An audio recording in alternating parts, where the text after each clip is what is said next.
안녕하세요. 책 읽어주는 남자 챔프입니다. 네, 천국의 섬 증도 자 4장 제4장 읽어보겠습니다.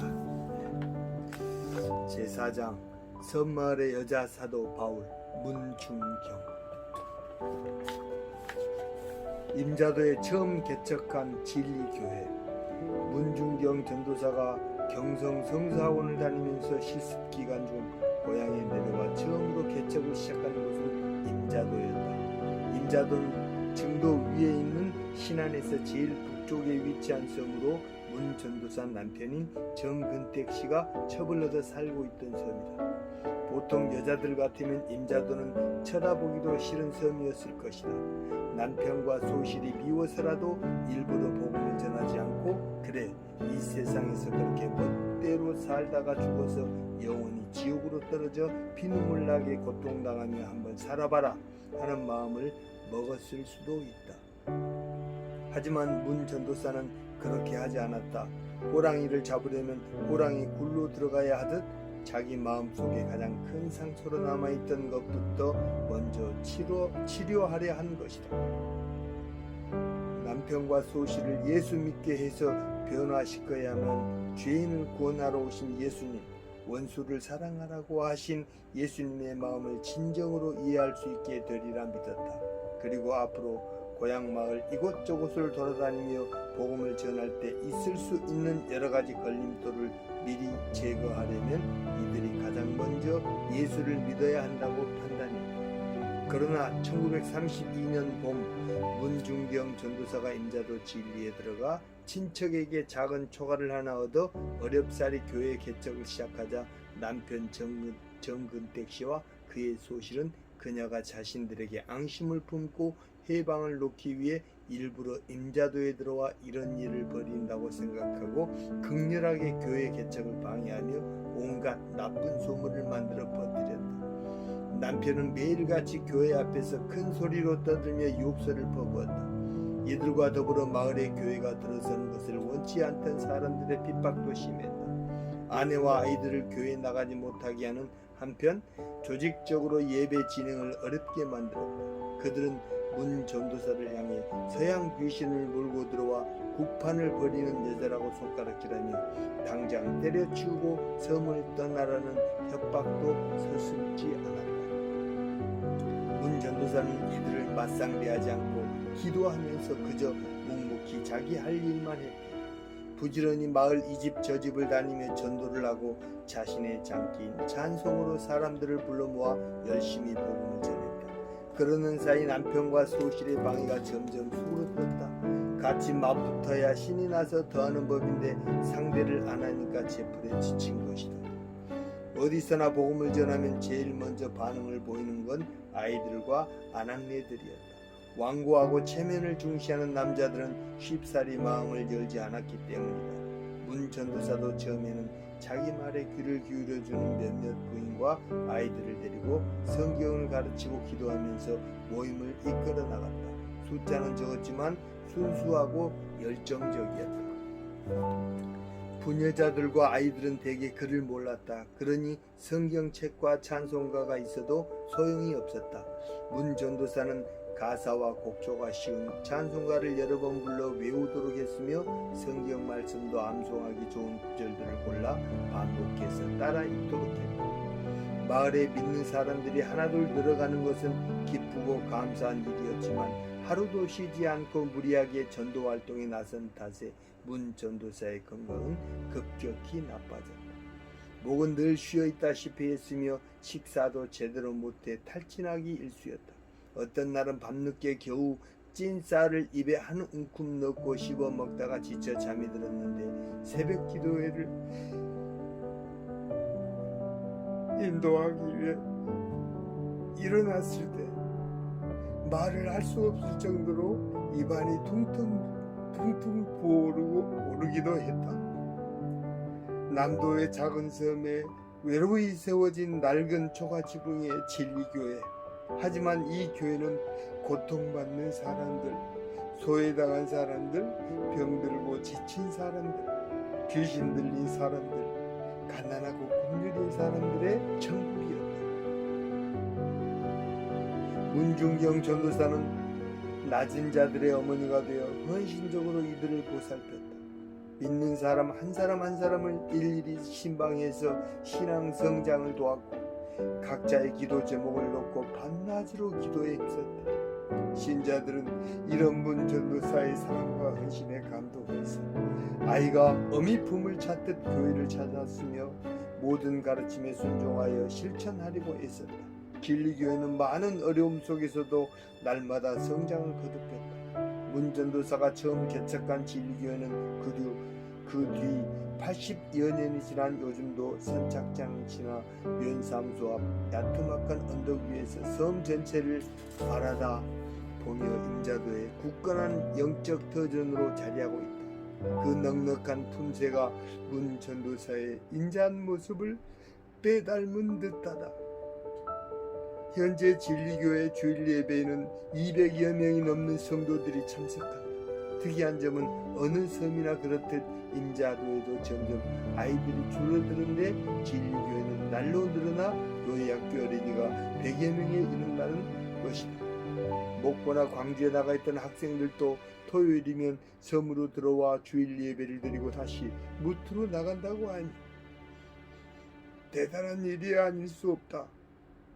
흔히 임자도 하면 태안 신두리와 함께 모래 언덕으로 이루어진 오아시스가 있는 유일한 섬, 우리나라에서 제일 큰 대광 해수욕장이 있는 섬 정도로만 알려져 있는데 실제로 가보면 임자도 전체를 통틀어 가장 놀라운 것은 바로 진리교회가 있다는 사실이다.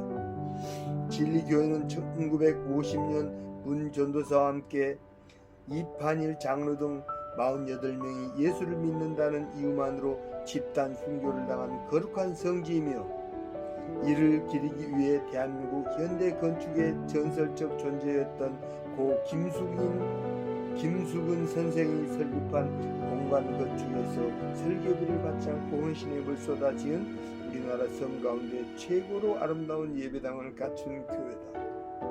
개척할 때 초가였던 진리교회는 나중에 건축을 거쳐 아담한 예배당으로 바뀌었고 1963년에는 다시 돌로 예쁘게 지었으나 1993년 화재로 몽땅 불타고 말았다. 그래서 새로 예배당을 지을 무렵 섬 사람들이 어디서 그런 용기가 났는지 박성균 목사 일행이 돈 한 푼 없이 당대 가장 유명한 건축사무소였던 공간건축을 찾아가 설계를 의뢰했던 것이다. 설계를 맡은 정종영 선생은 임자도가 어디 붙어있는 섬인지도 몰랐고 크리스천도 아니었지만 48명의 순교자가 나온 교회라는 말만 듣고 흔쾌히 설계와 건축을 맡았다. 그러면서 내건 조건은 3가지였다. 교회 부지가 최소한 1000평 이상일 것, 우리가 설계한 것을 절대 바꾸지 말 것, 감리까지 우리가 하도록 해줄 것, 게다가 설계는 무료니까 건축 설비만 준비하라는 단서까지 순교자가 48명이나 배출된 교회를 돈 다 받고 지어줄 수는 없다는 것이 대답이었다고 하니 고난을 통해 축복을 예배하시는 하나님의 역사가 아닐 수 없었다. 남도의 작은 섬에 외로이 세워졌던 진리교회는 지금 남도의 수많은 섬과 바다를 환히 비추며 우뚝 선 환상적인 빛의 교회가 되었다. 건축은 빛과 벽돌이 짓는 시라고 했던 고 김숙은 선생의 유지를 받들어 공간 건축에서는 임자도의 자연 풍광과 가장 잘 어울리는 단층 예배당을 유럽에 있는 섬을 짓듯 정성껏 빚어냈다. 아침 해가 서서히 떠오를 때 저녁놀이 바삐 바다로 달려나갈 때 진리교회 예배당의 수많은 붉은 벽돌은 태양과 만나 공작처럼 날개를 펼치며 한바탕 요란한 빛의 축제를 벌인다.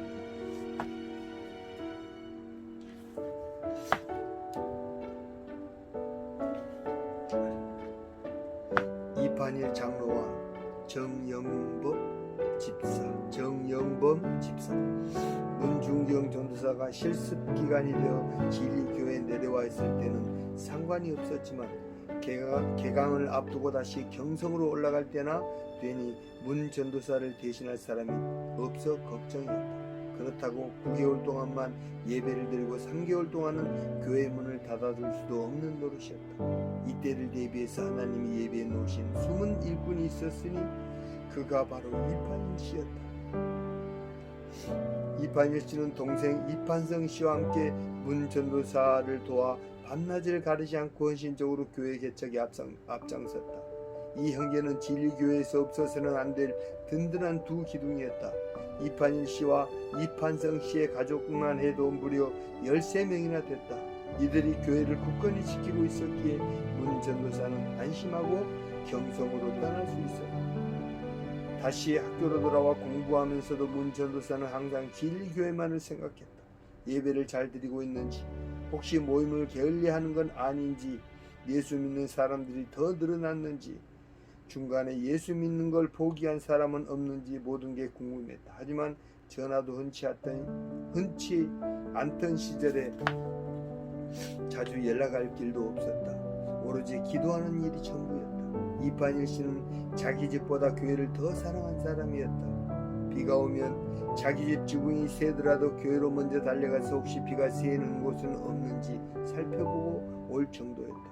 초가지붕을 수선하고 헌벽을 땜질하는 것도 그의 몫이었다. 주일이면 예배당에 모여 이판일 씨의 인도로 찬송을 부르고 성경을 읽고 기도를 했다. 그러나 교회에 나와도 설교할 사람이 없으니 분위기가 전같지 않았다. 문 전도사처럼 강하게 이끌던 사람이 없었기 때문에 한두 번 빠지기 시작하고 농사일에 바쁘다는 핑계로 게으름을 피우다가 아예 교회를 등지는 사람들도 생겨났다. 이럴 때마다 이판일 씨는 빨리 문 전도사가 돌아와 다시 교회가 가득 차게 해달라고 기도를 드렸다. 이판일 장로의 아들로 진리교회에서 목회하던 고 이인재 원로 목사는 생전에 막 예수를 믿기 시작했을 때 아버지 모습을 이렇게 증언한 바 있다. 아버님이 33살 되시던 해에 온 가족이 다 예수를 믿었어요. 어느 날 문 전도사님이 아버님을 찾아와 교회에 나오라고 하니까 가만히 앉아 계시다가 갑자기 일어나 쌈지 담배 봉지와 담뱃대를 분질러서 아궁이에 집어넣으셨어요. 그리고 집에 있던 우상과 신주단지들을 다 갖다 버리신 겁니다. 바로 즉석에서 예수를 믿기로 결단을 하신 거죠.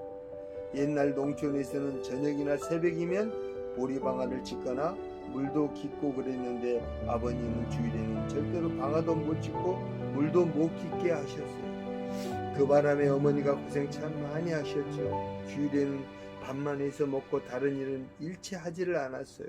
그러니 농사를 지으려면 일꾼들이 있어야 하는데 저 집에 일하러 가면 술도 안 주고 담배도 안 준다고 소문이 나니까 일하러 오는 사람이 없었어요. 그렇지만 우리 식구들끼리 똘똘 뭉쳐서 워낙 열심히 일한 덕에 농번기 때에도 남들보다 일을 더 빨리 끝내곤 했죠. 참 효성도 지극하셔서 할머니 돌아가신 뒤 진수성찬 차려봐야 아무 소용없다고 하시며 할머니 생신 때 잡는다고 돼지 한 마리를 따로 키우셨어요. 할머니 생신 때면 떡을 하고 고기를 잡아 온 동네 사람들 다 불러다가 잔치를 했죠. 산제사를 드린 거예요. 물고기도 바다에 나가서 싱싱한 것만 잡아다 드리고 그러셨어요. 문 전도사님이 안 계실 때는 아버님이 교회를 지키셨어요. 언젠가는 비 오는 날 저 혼자 있었는데 덜렁 저 하나 앉혀놓고 교회에서 예배를 드리시더라고요. 저는 어렸을 때 명절이 돼도 동네 아이들하고 놀지를 못했어요. 같이 놀면 노름 배운다고 놀지 말라고 하셨어요. 참 아무튼 대단한 분이셨죠. 손꼽아 기다리던 실습 기간이 되면 문 전도사는 부랴부랴 임자도로 내려왔다. 그리고 분위기를 새롭게 다 잡았다. 교회를 등졌던 사람들을 찾아가 다시 교회로 데리고 나왔다. 한 학기 동안 열심히 공부한 내용을 바탕으로 귀한 말씀을 하나라도 더 들려주기 위해 애썼다. 그러면 교회는 언제 거듭냐는 듯 활기가 가득 넘쳐났다. 임자도에 개척한 진리교회가 어느 정도 안정되자 문중경 전도사는 자기가 시집와서 20여 년을 살았던 증도로 들어가 교회를 개척하기로 마음먹었다. 증도 역시 임자도와 마찬가지로 문 전도사에게는 쓰라린 아픔이 있는 곳이다. 시댁에서 20여 년 세월은 눈물과 한숨뿐인 남편 없는 생과부 시절이었기 때문이다. 하지만 시집살이 20여 년 동안 자신에게 참으로 많은 사랑을 베풀었던 결코 잊을 수 없는 두 사람이 있었다. 한 분은 돌아가신 시아버지였고 또 한 분은 큰 시숙인 정영범 씨였다. 정영범 씨는 동생의 잘못이 마치 자신의 잘못인 양 늘 미안한 마음이었으며 남편 없이 혼자 살아가는 제수를 위해 힘이 되려고 애쓰던 사람이었다. 증도에 들어가 제일 먼저 전도한 사람이 바로 이 큰 시숙이었다. 그 역시 이판일 장로와 마찬가지로 예수 믿으라는 한마디에 바로 예수를 믿은 사람이다. 제수 씨처럼 착한 사람이 믿는 종교라면 나도 믿어야지. 제수 씨 말 들어서 손이 날 게 뭐가 있겠어라. 제수 씨 말대로 우리 다 함께 예수 믿고 복 많이 받으며 살자고라잉. 이렇게 말한 다음 온 가족을 이끌고 나가 예수를 믿었다. 교회를 지을 때도 큰 시숙이 돈을 얻어다가 지었으니 나무와 벽돌 등 건축 자재들을 육지에서 실어 나르는 일도 모두 큰 시숙이 맡아서 했다. 그리고 큰 시숙이 사용하던 텃밭을 기꺼이 교회 지을 땅으로 내놓았다. 증동리의 교회를 건축하기 위해 한창 교인들이 철야 기도를 하고 있을 즈음 마침 목포에서 고등학교를 다니던 큰 시숙의 손녀 정옥순이 고향에 내려왔다. 기독교 학교를 다니던 정옥순은 이미 신실한 크리스천이었다. 작은 할머니가 전도부인이 되어 고향에 내려와 예배당을 지으려 한다는 소식을 듣고 너무 기뻤던 그녀는 할아버지를 졸라 텃밭을 교회의 부지로 내놓게 한 것이다. 손녀의 말을 들은 정영범 씨는 기특한 손녀의 부탁을 단번에 들어주었다. 이렇게 해서 예배당을 지을 돈과 건축 자재와 땅이 다 마련되었다. 이때부터 온 교인이 힘을 모아 모래를 나르고 벽돌을 옮겨 하나하나 예배당을 짓기 시작했다. 정영범 집사의 손녀 정옥수는 나중에 문 전도사의 소개로 영진약품 김생기 회장과 결혼해서 모범적인 신앙생활을 하다가 1987년 하나님의 부르심을 받았다. 이들이 결혼식을 올린 곳이 바로 증동리 교회였다. 작은 할머니가 할아버지와 함께 힘을 모아 개척한 교회에서 온 마을 사람들의 축복 속에 혼례를 치렀으니 얼마나 복되고 아름다운 결혼식이었겠는가. 예수를 믿기 전 문중경 전도사는 처절하게 외로운 세월을 보냈지만 예수를 믿고 전도부인이 된 다음에는 가는 곳마다 귀한 동역자들을 만나 행복한 목회를 할 수 있었다. 임자도에는 이판일 장로가 있었고 증도에는 큰 시숙인 정영범 집사가 있었다. 이들은 모두 문 전도사를 위해 하나님이 예비하신 충성스러운 일꾼이었다. 증도에 최초로 세워진 증동리 교회. 선착장에서 증동리까지는 돛담배로 갔지라. 순교지 앞 모래사장까지 배가 들어갔으니까 거기 기아와 모래 같은 걸 내려놓으면 교인들이 죄다 날라다 교회를 지었지. 우리가 믿음대로 살아야 한다. 그래서 교회를 지어야 한다.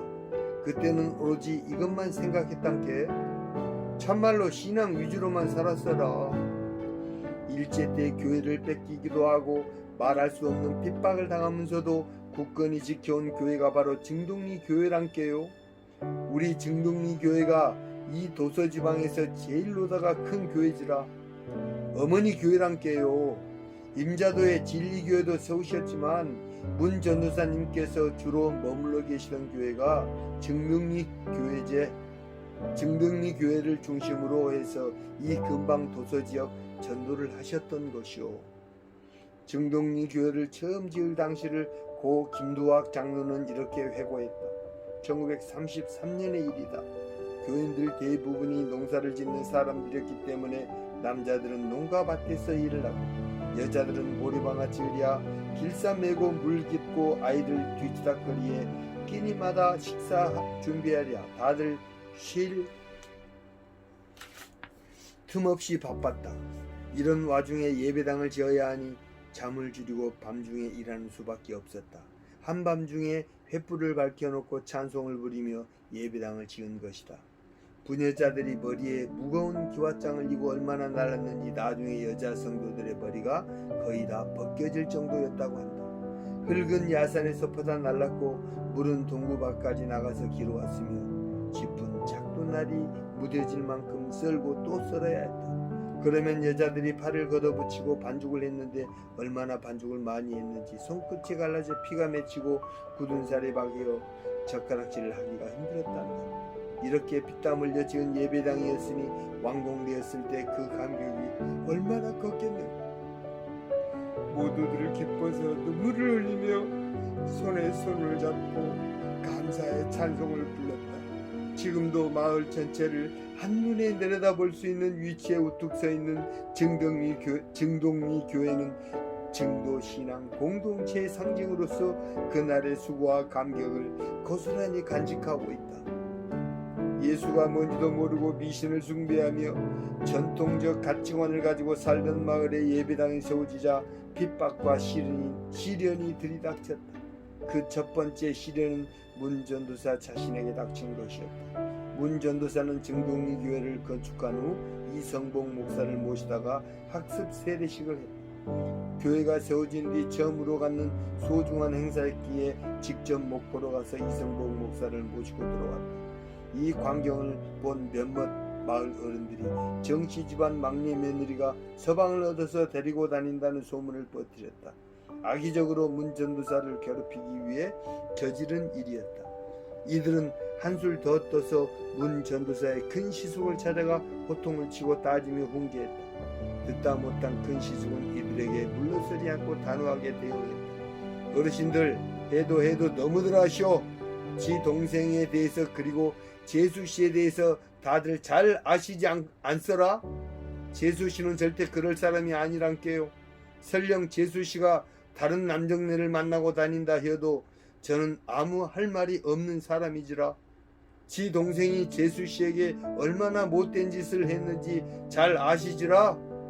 지 솔직한 심정은 차라리 재수씨가 좋은 남자라도 만나 새 출발이나 했으면 좋겠소. 근데 재수씨는 그럴 마음이 없어라. 전도부인이 되어 예수님 말씀 전하러 다니기에도 시간이 없는 사람이란께요. 재수씨가 모셔온 분은 증동리 교회 행사를 위해 목포 북교동 교회에서 오신 유명한 목사님이시오. 인자 고마 다들 돌아가 보시란께요.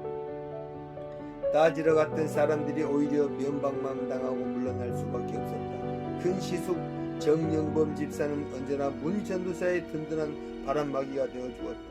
이성복 목사를 모시고 부흥회를 열었을 때는 큰 시숙이 많은 은혜를 받아 이성복 목사에게 시를 한 수 지어 바치기도 했다. 그는 교회의 기둥이자 문 전도사의 믿음직스러운 동역자요 순수하고 진실한 신앙인이었다. 그러던 큰 시숙이 세월의 무게를 견디지 못하고 어느 날 하늘나라로 떠나고 말았다. 문 전도사는 양팔이 다 떨어져 나가는 듯 슬프고 아팠다. 남편 없는 시댁에서 큰 시숙은 그녀에게 큰 위로가 되었으며 전도 부인이 되어 증동리 교회를 세울 때는 누구보다 강력한 후원자였고 그 존재만으로도 마음이 편안해지는 견고한 마음의 동지였다. 시아버지에 이어 큰 시숙마저 자신의 곁을 떠남으로써 이제 그녀는 이 세상에서 정말 홀로 서기를 해야만 했다. 문 전도사는 자식이 없어서 더욱 그랬는지는 모르지만 어린아이들을 몹시 좋아했다. 어느 교회를 개척하든지 늘 주일학교가 아이들로 넘쳐났다. 문 전도사가 아이들 앞에서 찬송을 부르고 성경 말씀을 전하면 아이들은 조용히 앉아 귀를 기울였다. 이때 증동리 교회 주일학교를 다니던 어린아이 중 한 명이 중앙성결교회 이만신 원로 목사였다. 그는 어린 시절의 기억을 언젠가 글로 남긴 적이 있다.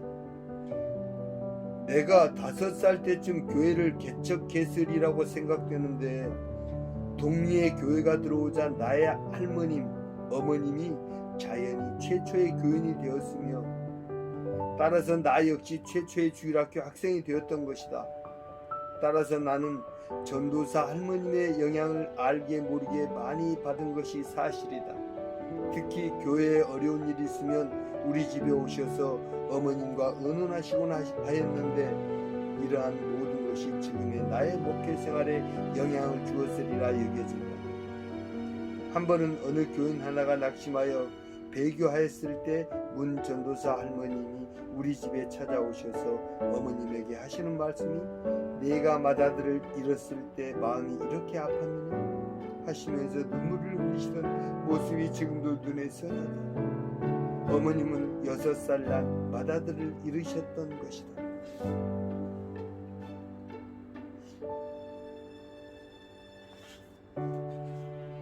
문중경 전도사는 교인 한 사람 한 사람을 자기 친아들이나 딸처럼 귀하게 여기고 사랑했다. 일찍이 아버지로부터 받지 못했던 지극한 사랑, 남편으로부터 받지 못했던 뜨거운 사랑, 그리고 자식에게 줄 수 없었던 끝없는 사랑을 전부 한데 모아 자신이 복음을 전하고 돌봐야 했던 수많은 섬 사람들에게 남김없이 주고 또 주었던 것이다. 증동리 교회 성도들은 그 사랑을 먹으며 무럭무럭 자라나는 주님의 건강한 아이들이었다. 우리나라 치유상담의 권위자인 크리스천 치유상담연구원 정태기 목사는 문중경 전도사가 증거에 남기고 간 아름다운 사랑의 열매에 대해 이렇게 고백하였다. 제가 몇 년 전에 증동리에 가서 임정환 교수와 함께 집회를 했는데 매일 평균 500명에서 600명이 참석했습니다. 앉을 자리가 없었어요. 증동리에는 모든 가정이 100% 예수를 믿는다고 해도 틀린 말이 아닙니다. 인구로 보면 대략 95% 이상이 예수를 믿습니다. 어렸을 때 생각해보면 증동리에 미신이 많았어요. 다 미신이었어요. 나무에도 귀신, 바위에도 귀신, 바다에도 귀신이 있다고 믿고 살던 사람들이었는데 어떻게 이 사람들이 이렇게 변했을까 참 신기합니다. 이게 다 문 전도사님 때문입니다. 증도의 교회가 11개나 됩니다.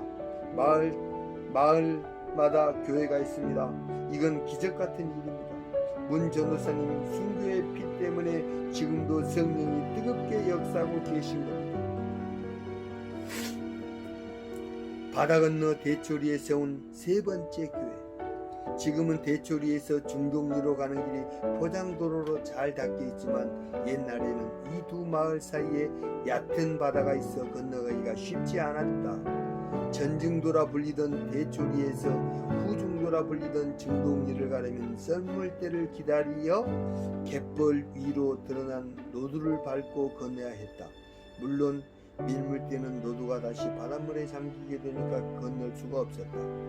하지만 썰물대 노두가 드러나더라도 갯벌에 잠겨있던 돌에 미끈미끈한 게흙이 잔뜩 묻어있으니 여간 조심하지 않으면 미끄러져 갯벌에 빠지기 십상이었다. 그나마 낮에는 보고 건널 수 있어 별다른 위험이 없었지만 밤이 되면 잘 보이지가 않아 위험하기 짝이 없었다. 요즘 같으면 가로등도 있고 손전등도 있지만 옛날이야 그런 게 있을 리 없으니 오로지 달빛과 별빛에 의지해서 건너야 했다. 게다가 노두의 길가 약 2.5km 이를 정도로 길어 한 번 건너려면 시간을 잘 맞춰야 했다. 밀물 시간이 얼마 남지 않은 상태에서 급하게 건너다 보면 바닷물이 금방 차올라 중간쯤에서 꼼짝없이 바다에 갇히는 꼴이 되고 말았다. 바닷물이 들어오더라도 허벅지까지 밖에 차지 않았지만 사방이 다 바닷물이라 그 한가운데 서 있으면 누구라도 겁에 질리게 마련이었다. 일단 바닷물이 들어오면 노두가 보이지 않으니 빨리 건너고 싶어도 건널 수가 없었다. 증동리 사람들이 힘을 모아 멋진 예배당을 지었다는 소문을 대초리 사람들도 들어 알고 있었지만 썰물대를 기다렸다가 긴 노두를 건너 증동리까지 교회를 다니기는 쉽지 않았다. 그리고 증동리에는 큰 시숙과 친척들이 살고 있어 예배당을 짓고 전도하는 일이 비교적 순탄하게 이루어질 수 있었지만 대초리는 증동리와 전혀 다른 상황이었다. 경성선수학원을 다니는 동안 매년 고향에 내려와 지리교회와 증동리 교회를 돌보던 문중경 전도사는 1935년 2월 졸업을 앞두고 마지막으로 맞이한 실습 기간을 통해서 대초리의 교회를 세우기로 결심한다. 세 번째 교회 개척에 나선 것이다. 틈날 때마다 증동이와 대초리를 바쁘게 오가야 했던 문 전도사에게 노두기는 암초 같은 존재가 아닐 수 없었다. 노두를 건너던 중에 바닷물이 들어와 오도가도 못하고 자칫하면 목숨을 잃을지도 모를 위기에 처한 적이 여러 번 있었다. 험한 시험 물속에서 나를 건져주시고 노한 풍파 지나도록 나를 숨겨주소서. 주여 나를 돌아보사 고이 품어주시고 험한 풍파 지나도록 나를 숨겨주소서. 그때마다 문 전도사는 이 찬송을 부르면서 두려움을 물리쳤다. 대초리 사람들은 증동리 사람들에 비해 폐쇄적이었다. 미신과 우상숭배에 깊이 빠져 있었으며 마을의 교회가 세워지는 데 대해 극도로 반감을 갖고 있었다. 그들은 문 전도사가 대초리에 들어온 이후 여자들이 더 게을러졌으며 남자들은 쓸데없이 노래만 부르고 다닌다면서 험담을 퍼부어댔다. 그러나 문 전도사는 이런 회방에도 아랑곳하지 않고 한 사람 한 사람 찾아다니며 전도를 한 끝에 자그마한 예배당을 마련할 수 있었다. 믿는 사람 수는 얼마 되지 않았지만 뜨겁게 찬양하며 기도하는 소리가 대초리에 울려 퍼지게 되었다. 그러던 어느 주일 저녁이었다.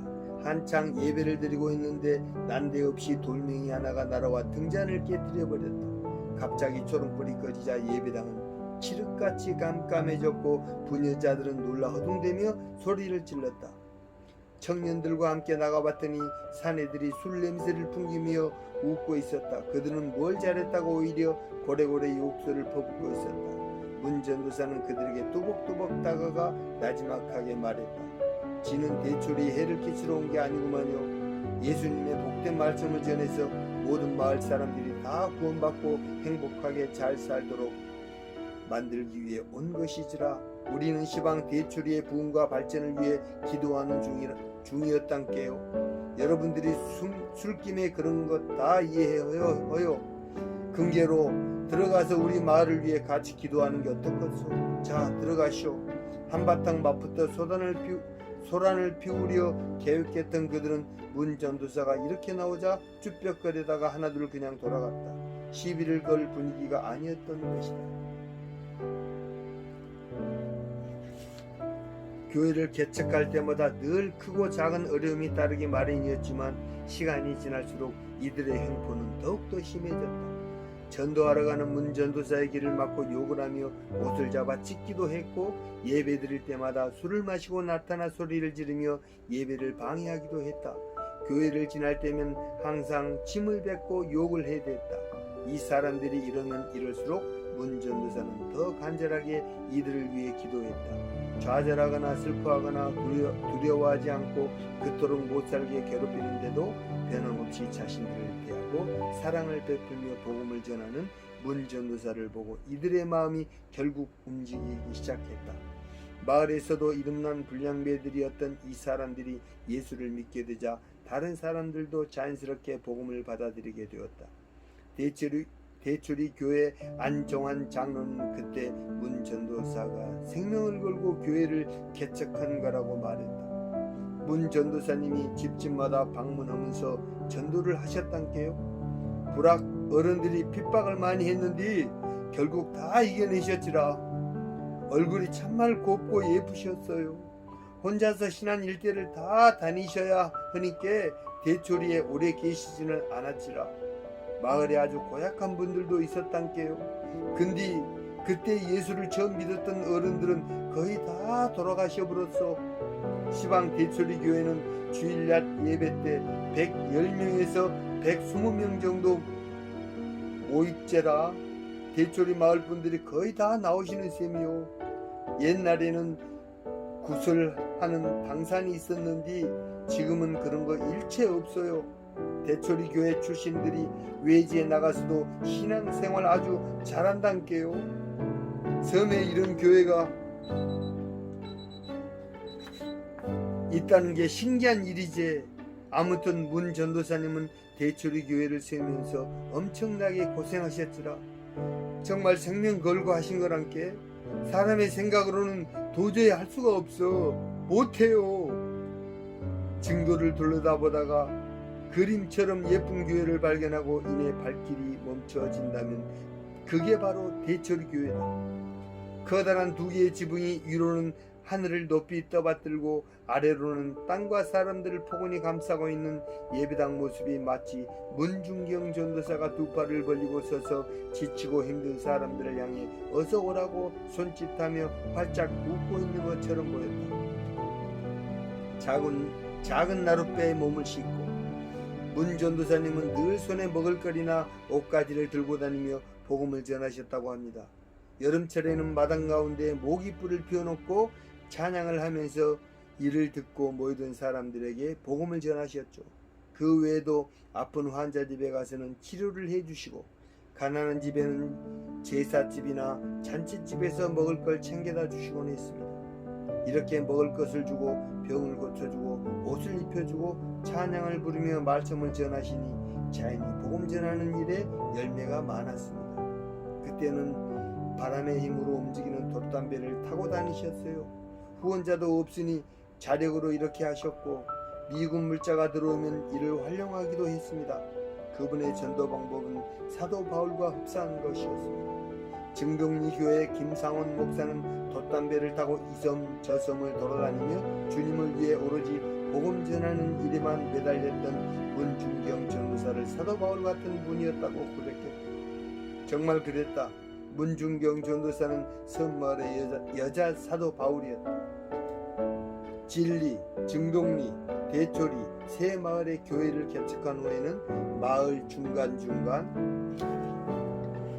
수시로 모여 기도할 수 있는 기도처를 만들었다. 기도처는 우전리 기도소, 재원기도소, 방충리 기도소 등으로 계속해서 늘어났는데 나중에 이 기도소들은 전부 번듯한 교회로 성장하였다.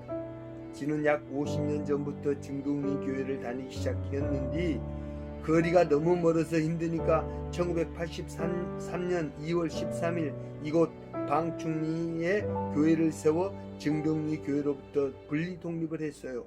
그때 방충리 교회로 옮겨온 성도들이 한 20명 정도 됩니다. 문중경 전도사님이 세우신 방충리 기도소는 교회 위쪽으로 보이는 파란 지붕 덮인 집이더라.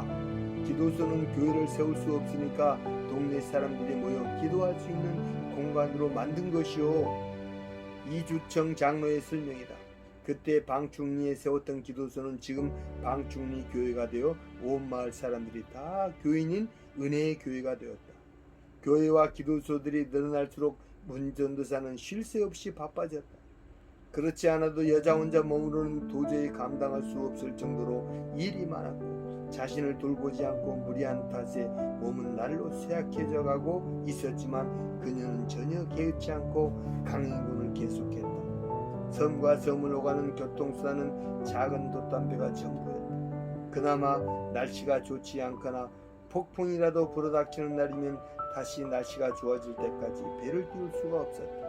이런 날이 길어지면 며칠씩 꼼짝없이 발에 묶인 상태가 되었다. 하지만 문 전도사는 날씨가 좋지 않다고 해서 마냥 한 섬에 머물러 있을 수 없었다. 다른 섬에서 교인들이 자신을 애타게 기다리고 있다는 사실을 잘 알고 있었기 때문이다. 그래서 일기가 좋지 않은 날 억지로 배를 띄워 위험천만한 일을 당할 때도 많았다. 하루는 파도가 일고 바람이 심하게 불던 날이었는데 증도에서 임자도로 가기 위해 무리하게 배를 띄우게 되었다. 작은 나룻배 한 척에 여러 사람이 목숨을 막힌 채 조심조심 노를 저어 바다를 지나고 있었다. 그런데 갑자기 파도가 거세지면서 무섭게 비바람이 불어오기 시작했다. 그깟 작은 나룻배쯤이야 언제라도 뒤집어질 수 있는 급박한 상황이었다. 웜에 난리 나버렸네. 이제 다 죽게 생겼단께. 어찌하 좋을까? 어찌하쓸까? 배 탄 사람들은 꼼짝없이 죽게 되었다 생각하고 호들갑을 떨며 바닥에 납작 엎드려 벌벌 떨고 있었다. 순간 문 전도사는 사공이 놔버린 노를 부여잡고 기도를 하기 시작했다. 살아계신 하나님 아버지, 지가 시방 여기서 죽는다면 불쌍한 우리 어린 양들은 누가 돌본단 말이여라. 지는 인자 하나님 믿고 전도자가 되었으니까 죽어도 상관없지 없지만 이제 막 개척한 교회에 남아있는 성도들을 생각하면 일이 뜬금없이 죽을 수가 없단께요. 남은 사명 끝까지 완수하고 죽을 수 있게 해주시오. 말씀 한마디로 바람을 잔잔케 하신 주님, 이 파도와 바람을 잔잔케 하여 주옵소서. 주여 믿습니다. 상황이 급하면 기도 응답도 빠른 법이다. 아직 성서학원 졸업도 하지 못한 문 전도사를 하나님이 이렇게 일찍 데려가실 수는 없는 일이었다. 기적처럼 바람이 잔잔해졌다. 파도도 감쪽같이 멈춰버렸다.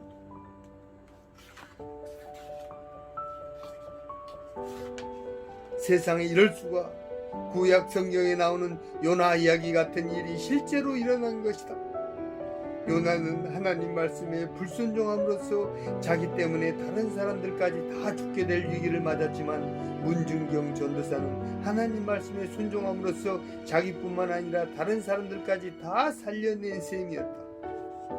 문중경 전도사는 배 위에서 감사 찬송을 불렀다. 같이 배 타고 있던 다른 사람들은 이 믿을 수 없는 관계에 넋이 빠져 있다가 정신을 차리고는 함께 찬송을 따라 불렀다. 나중에 이 사람들은 모두 예수를 믿게 되었다고 한다. 배 안에서 이런 기적을 체험했으니 예수를 믿지 않을 도리가 없었을 것이다. 산을 넘고 강을 건너 복음 지고 가는 자야. 무안군도 섬일면에 10여 명 귀한 영혼 이 복음을 못 들어서 죄악 중에 헤매이네. 달려라, 그 귀한 발걸음 전하여라. 그 귀한 복음을 앞에 지도 도처 앉아 자은 암태 임자 하이 비금 밝음 흑산에 전하여라. 그 복음을. 문중경 전도사는 배를 타고 섬을 오갈 때마다 증동리 교회에서 시무하던 김정순 전도사가 지은 도서가라는 찬송을 즐겨 불렀다. 이 노래에는 섬마을에 태어나 평생을 죽어라 일만 하면서 예수를 모르고 살아가는 불쌍한 섬 사람들에 대한 문 전도사의 깊은 애정과 명민이 가득 담겨 있다. 아페도에서 흑산도까지 신안에 있는 섬들의 이름을 매일 불러가며 이 섬 사람들이 하루빨리 복음을 듣고 예수를 믿게 되기를 소원했던 것이다. 당시 문중경 전도사가 섬을 돌아다니며 복음을 전한 결과가 얼마나 놀라운 것이었는지에 대해 정택이 목사는 이렇게 설명한다. 그분의 말씀을 듣고 예수 믿겠다는 사람이 많이 나왔어요. 한두 마을이 아니라 수십 곳에서 이런 일이 벌어지니까 혼자서는 감당이 안 되잖아요. 그래서 섬마다 심부름할 수 있는 아이들을 일종의 제자처럼 세우셨죠. 여러 마을에서 제자들이 나왔는데 훗날 이 중에 목사가 된 사람만 해도 70명이 넘었어요. 이들에 의해 섬이 뒤집어진 겁니다. 다른 섬에는 복음이 들어가기 어려웠어요. 전부 미신을 믿고 옛날 풍습에 젖어 사니까요. 그런데 문 전도사님이 복음 전하는 곳에는 미신이 없어지고 성령의 역사가 일어났어요. 그리고 사람들이 머리가 깨어 많은 인재들이 배출되었죠. 신안의 섬들의 문 전도사님으로 인해 일대 혁명이 일어난 셈입니다. 육지 사람들과 섬 사람들을 비교해보면 똘똘한 사람들은 대부분 섬 사람들이었어요. 그 원인이 문 전도사님의 선교 영향 때문이라고 저는 믿고 있습니다.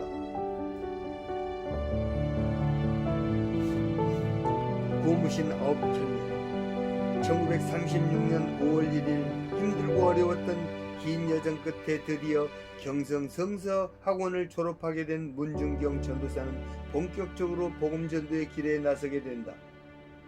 증덕리 교회를 선교 본부로 삼아 머물면서 하루도 빠지지 않고 신안 일대의 섬들을 돌며 말씀을 전했다.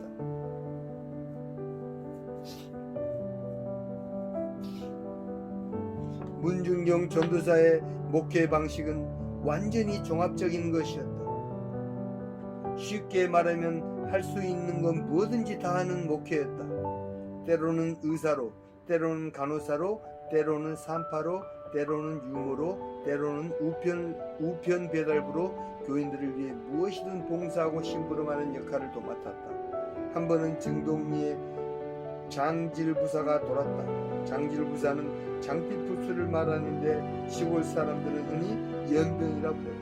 먹을 게 부족하고 위생시설이 형편없던 그 시절 많은 사람들을 죽음으로 몰아간 무서운 전염병이었다. 한 집에 환자가 한 명 생기면 가족 전체가 금방 전염되었다.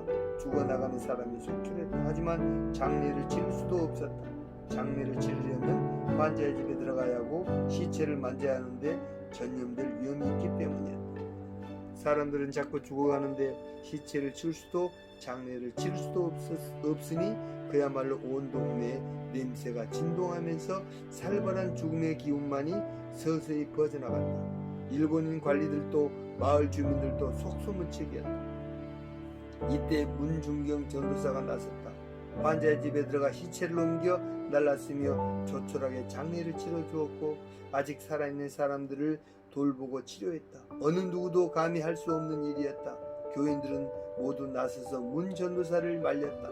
전염되면 죽는다고 한사코 말렸지만 문 전도사를 막을 수는 없었다. 문 전도사는 염려하는 교인들에게 이렇게 말했다.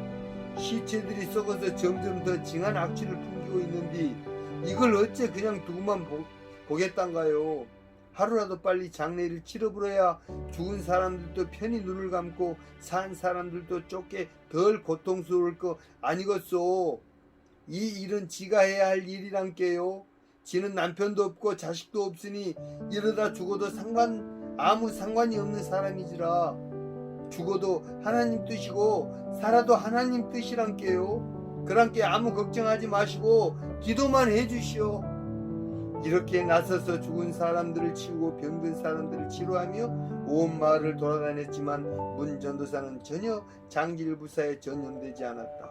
오히려 예전보다 더 건강해졌다. 이 모습을 본 사람들은 더욱더 문 전도사를 따르고 존경하게 되었다. 그뿐만 아니라 문 전도사는 산파 역할도 톡톡히 했다. 평생 아이 하나 낳아본 적이 없지만 산모에게서 아이를 받고 아이를 돌보며 키우는 데는 선수였다. 정동리 교회 이영철 집사는 쌍둥이를 포함해서 모두 7남매를 낳았는데 이 아이들이 태어날 때 모두 문중경 전도사가 손수받아서 돌봤다고 했다. 이분은 전도만 하신 게 아니라 가정사정에 따라 의사도 되었다가 홀어머니만 사시는 집에 가서는 남편 맹키로 역할도 했다가 또 웃잘 때는 머리에 손을 얹고 기도하시면 아파서 끙끙 앓던 사람도 그냥 일어나곤 했지라. 그래서 예배 보는 시간이라고 하면 마을 사람들이 전부 모여들었단께요. 그렇게 바쁘신 어른이 정동리뿐 아니고 대초리, 방충리, 염산 등에도 교회와 기도소를 세우고 인자, 저운까지 다 다니셨으라. 나는 지금 죽어도 하나도 아깝지 않다고 하셨지. 그분은 자기를 버리신 분인기라. 무섭거나 두렵거나 이런 게 없으셨던 분이란께. 집수리도 하고 도배도 하고 모든 걸 그분이 손수하셨어요. 재미난 이야기도 밤새 하실 정도로 유머 감각도 뛰어난 분이셨단께요. 그분 성경책에는 전부 다 붉은색으로 줄이 쳐져 있었는데 그걸 보고 또 보고 그러셨지라. 혹시 그분이 원체 피곤해서 몸살이 나실 때도 있었는데 그러면 우리에게 풍기 인삼을 사오라고 하셨지. 그걸 다려잡수면 금방 일어나셨어요. 가리신 게 없었단께. 전염병 걸린 집에도 들어가서 보살피고 그러셨으니까. 연병이라고 했지라. 마을에서 전부 줄을 쳐놓고 왕래를 못하게 했지. 그래도 명은 하나님께서 알아서 하시는 거니까 예수나 잘 믿으라고 하면서 전염병 걸린 집에 들어가셨단께요. 지가 결혼해서 모두 7남매를 뒀는데 그중 쌍둥이도 있어요. 그런데 이 7남매 낳을 때 전부 산파를 맡아 아이를 받아주신 분이 바로 문전도사님이셨어라. 문중경 전도사는 걸어다니는 병원이요, 식당이요, 조산원이요, 유치원이요, 우체국이며 양로원이었다. 살아있는 예수가 따로 없었다. 문중경 전도사를 만나는 사람은 늘 자신의 문제를 해결받았고 위로받았으며 평안을 맛보았다. 그리고 예수를 믿게 되었다. 이렇게 잠시도 쉴 틈이 없이 돌아다녔으니 신발인들 나만 할 리가 없었다. 문중경 전도사가 신고 다니던 고무신이 1년이면 무려 9켤레나 달아 없어졌다고 하니 놀라울 뿐이었다. 고무신 바닥은 아주 얇다. 그리고 잘 벗겨진다. 그나마 여름에는 괜찮지만 겨울에 고무신을 신고 다니면 신발을 신으나 마나 발이 시려 견디기 어렵고 동상에 걸리지 않을 도리가 없다. 문중경 전도사는 겨울에도 고무신만 신고 다녀야 했기 때문에 꽁꽁 언 빙판 위를 걷다가 넘어지기 일쑤여서 항상 손목 발목이 삔 상태였다고 한다. 그런 가운데도 먼 길을 마다않고 달려가 예배드리고 기도하고 사람들을 돌봤으니 이런 목자가 또 어디 있겠는가. 문 전도사님은 늘 돌아다니면서 안수 기도도 하시고 병도 고치시고 그랬어요. 문 전도사님이 제게 남기신 신앙의 유산이라고 한다면 믿음으로 살도록 기초를 만들어 주신 겁니다. 제가 주일학교 학생일 때 정말 사랑해 주시고 아껴 주셨어요. 보통 사랑했던 게 아니에요. 아주 특별하게 사랑해 주셨어요. 다 예수를 안 믿는다고 하지만 이분이 가기만 하면 전부 변화가 돼요. 말 잘하고 찬송 잘하고 예쁘고 사교성 좋고 모두들 좋아했어요. 언제나 남들보다 앞장을 섰어요. 다 감동받고 변화를 받았죠. 그때는 나룻배를 타고 다녔는데 아주 위험하고 불안했어요. 그걸 여러 번 갈아타고 섬마다 다니면서 전도를 하셨어요. 어린 시절이었지만 이만신 목사도 이런 문 전도사의 모습을 또렷이 기억하고 있었다. 아골골짝 빈들에도 복음 들고 가오리다. 소돔 같은 거리에도 사랑 안고 찾아가서 종의 몸에 지닌 것도 아낌없이 드리리다. 종의 몸에 지닌 것도 아낌없이 드리리다. 이 찬송가를 부끄럼 없이 부를 수 있는 목회자, 이 찬송가 가사처럼 진실로 순종하며 사는 목회자, 이 찬송가를 부르며 죽음을 두려워하지 않는 목회자, 문중경 전도사는 그런 목회자였다.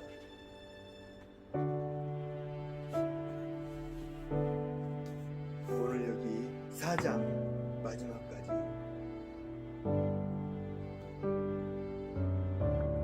읽었습니다. 또 다음 5장에서 만나 뵙겠습니다. 오늘 제가 너무 많이 물었는데 또 이해해 주십시오. 오늘 이렇게 귀한 책을 보게 해주신 하나님께 감사드리고 하나님께 감사 기도드리고 마치겠습니다. 하나님 감사합니다.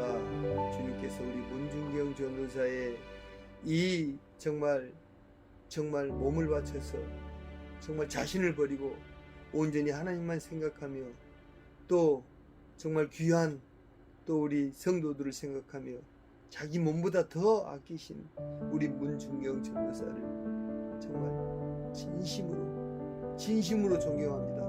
하나님 아버지시여, 이 최청월 입사도 문중경 전도사처럼 정말 그렇게 살아가는 최청월 입사가 될 수 있도록 하나님께서 인도하여 주시옵시고 하나님께서 같이하여 주시옵소서. 하나님께서 함께하여 주시고 같이하여 주셔서 또 다음 또 책 읽을 때에도 또 감동의 순간을 하나님께서 내려 주시옵소서. 늘 감사를 드리오며 예수님의 이름으로 기도합니다.